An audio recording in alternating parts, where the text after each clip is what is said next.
All right, guys, just to follow up to this presentation here, where we talked about all the different lifestyle and different factors that affect your inflammation level. So I'm going to use the blue, and this guy here, everything affects this guy, from brain inflammation feeding back, inflammation creating brain inflammation going back and creating a more inflammatory state, autoimmunity, the back and forth between autoimmunity and inflammation state, the different environmental things that you got over here that would create it.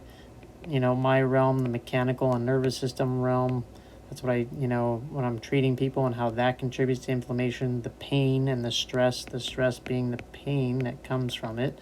And that over here is highlighted over here, how that affects. Now, we're talking all about that. So what about, and the week before I talked about the basics of what happens at the tissue level with inflammation and why omega-6 and omega-3 fatty acid balance was important.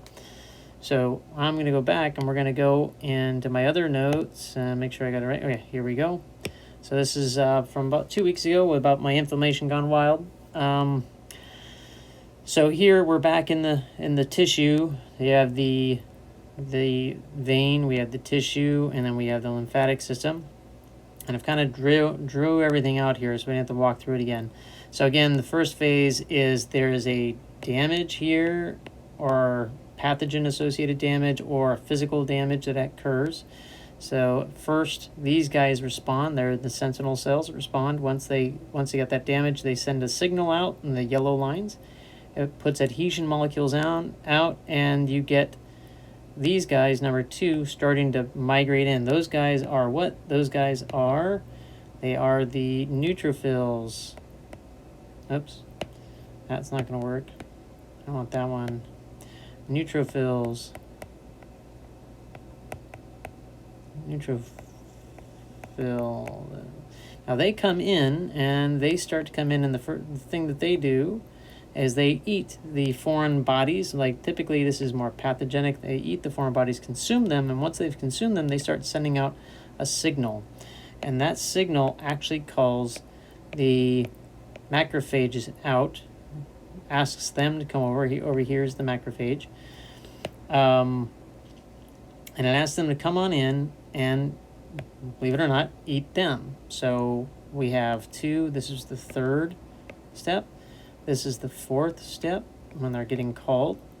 Now, now there's a time window that I put down here. There's a time window with which that needs to happen.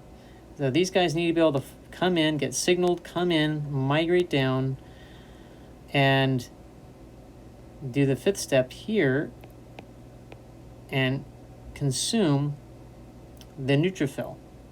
The neutrophil has a 6 to 10 hour half-life window in which it has to hold and maintain itself before it goes into necrosis. And when it comes into necrosis, it basically breaks apart and dumps out its contents all over. Now these contents are damaging. They're their lysosomes, their constituents are enzymes that actually will break up and damage the tissue around it. So it actually creates more inflammation. So it then stimulates these guys more, and then you get a bigger signal going up this way. You get even more signal calling more neutrophils in. This is how you ramp up the innate inflammation response. Now, sorry about that, I'm almost dead in battery. I'll make this quick. So now, what's supposed to happen, though, is the macrophages come in, they consume, and if everything goes all right, when they consume right here, when they consume this guy, they release this guy, prostaglandin E2.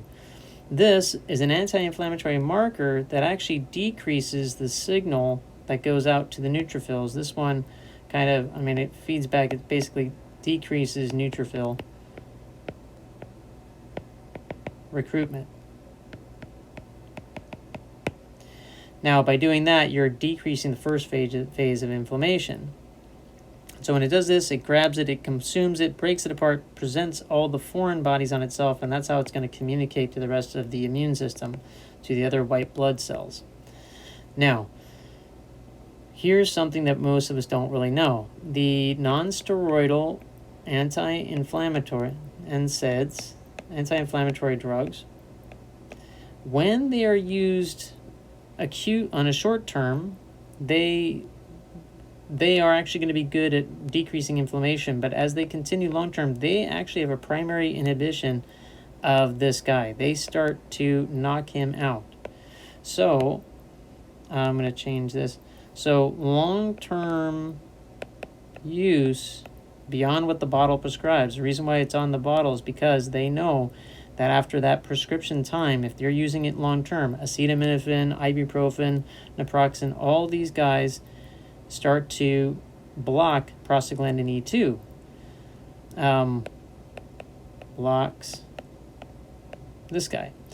And then what happens here? You no longer have this pathway, and now we become more pro-inflammatory in our bodies. So if you're using a non-steroidal anti-inflammatory for anything more than like a week, 2 weeks at a time, you are creating a more pro-inflammatory state in your body.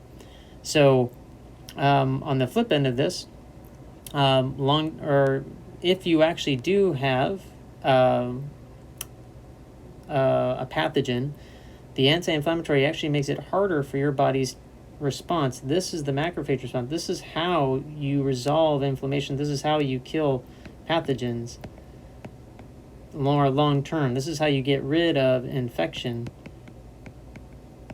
And it's called the Th1 response. And what you end up doing is killing that response, or hampering it, not killing it, but hampering it, and making a potential short-term infection into a more potential long-term infection. Also with curcumin, or basically turmeric, turmeric in a phase of infection where you are infection, you don't really want to use turmeric because turmeric suppresses the whole system. It suppresses both sides. And I don't have the space to put it on here, but turmeric would suppress both sides of the inflammation process, both the Th1, this side, both this Th1 side and this side, the Th2 response. So curcumin would, or basically turmeric would suppress both sides of this one.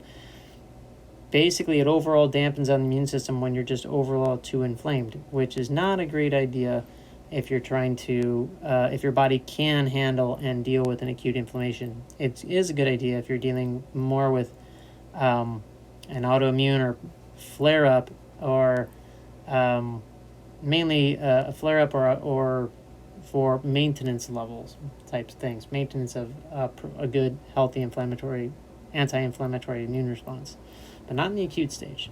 Anyway, for more information, hopefully this was helpful. Hopefully you understood a little bit more. My main thing was about why you shouldn't have long-term use of NSAIDs.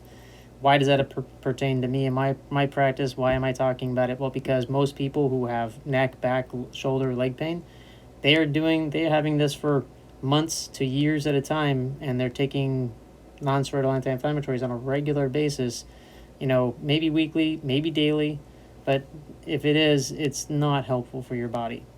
So hopefully this helps. Hopefully it gets a little bit more information there. I'm done. All right, thanks.